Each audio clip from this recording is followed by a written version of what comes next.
Okay, my name is Annie Collins, and I live at 1919 Marye Street in Alexandria. That's in the Garden District, a historic neighborhood that I'm delighted to be a part of. I relocated to New Orleans in 1996 and moved into, I moved from the French Quarter to Uptown, and then I moved into a different neighborhood of Uptown. And so I was one block off of Magazine Street in a house that was not unlike this. Double shotgun, 12-foot ceilings, fireplaces original to the house. And I was absolutely passionate about that house and hated leaving it. And when I moved to Alexandria, of course, I thought everything was suburbs with, brick ranches, and it really didn't touch my heart the way the Garden District did. And so one day I found myself driving around. I knew I was going to move, and I found myself driving around, with the newspaper and going and reading and getting online and doing all this sort of stuff and driving by, imagining. And I drove by this place, and I went, whoa.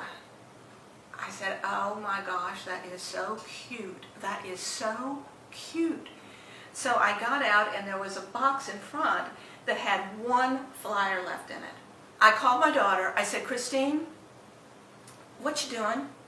And she said, I'm in Lafayette at a soccer game. I said, really? She said, what you doing? I said, I'm about to buy a house. The woman who had lived here before didn't cook. And so the stove was one of those big, new industrial-looking gas stoves with the heavy things. And you open up the stove, and papers were still inside. And I was like, well, this woman didn't really live here. And I looked at the sink, which I did not notice till I moved in, that it is a cocktail sink. There's no sink. I noticed that there were no kitchen cabinets. Didn't notice that when I saw cute. But all of those things were so easily overcome. There's only 2 bedrooms and 1 bath in the house, and it's perfect for a single woman. So I found it to be perfectly agreeable to my lifestyle.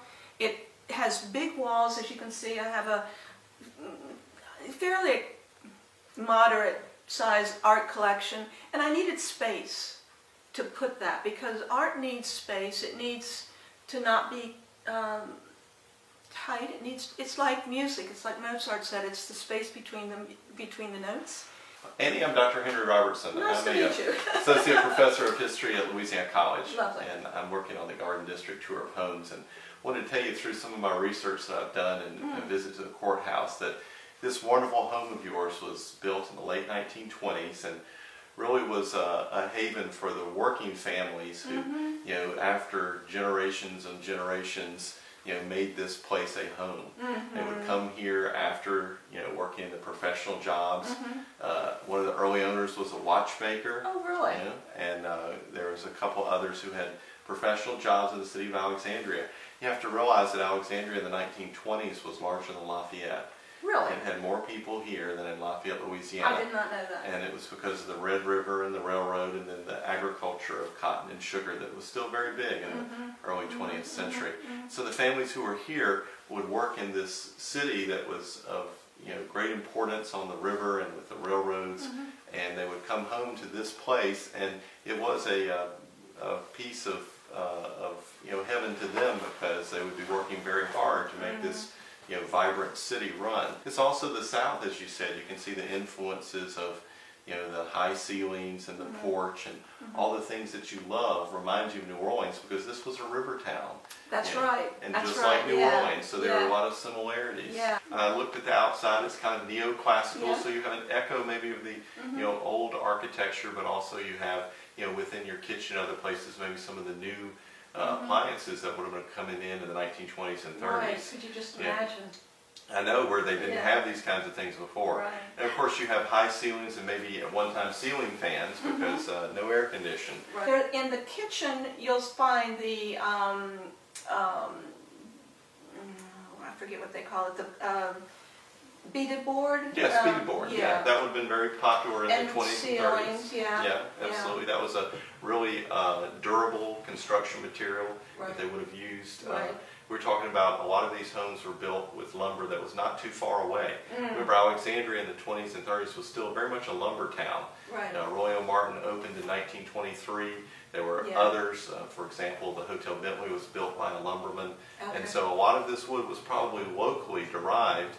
In particular, I see that some of it is probably pine. Mhm. So that would have been in the longleaf Oh, forests sure. that were all Yeah. around here. Yeah. You would have had skilled workers who would have Mhm. built this for those families that Mhm. would have made this home Mhm. in the 20s and 30s. Yeah. So you have a very interesting home. Neoclassical means that you have examples of Greek architecture. You have a wonderful pediment that's a triangle out front. You have the columns there. They're brick columns out front. So that makes it a little bit arts and craftsman style. It feels that way. I noticed too with the framing. It's very Yes. simple, and yet you have it Yes. feels like it's an arts and crafts. Yes, and that would have been from the 20s and 30s. The arts and craftsman style was quite popular. Certainly the wooden features, wooden floors, built-ins, your bench and other kinds of things, very much arts and craftsman style. It was simple, straight lines with natural materials, and it felt like that you were not living in an artificial environment, but one that you had molded to the life that you would lead with the natural materials. The garage is just, it's just, I don't think anything's happened to it since 1920. So Right, and that would have been a new feature because Yeah. automobiles were just coming into their own in the 1920s. Right. And so people who lived in the city would start to have their own automobiles. Right. I read in a newspaper article that in 1925 they stopped the trolley service in Alexandria, and they were opening bus service between various different towns. So people who lived here would have access to a lot more transportation. They had railroad, they had bus, then they had their own automobiles. And the home would have been built so that you could drive back to your garage there, which Okay. would have been in the rear because that's where they had kitchens and other outbuildings. So they thought, well, where are we going to put our car? Well, we'll put it in the back where we had the Yeah. carriage or Right. where we had other outbuildings. And so a household was a big responsibility in the 1920s and reflected all the different relationships that you would find in the city. Yeah. From, as I said, all the services that you would have. You'd have people who would come to the house to work here.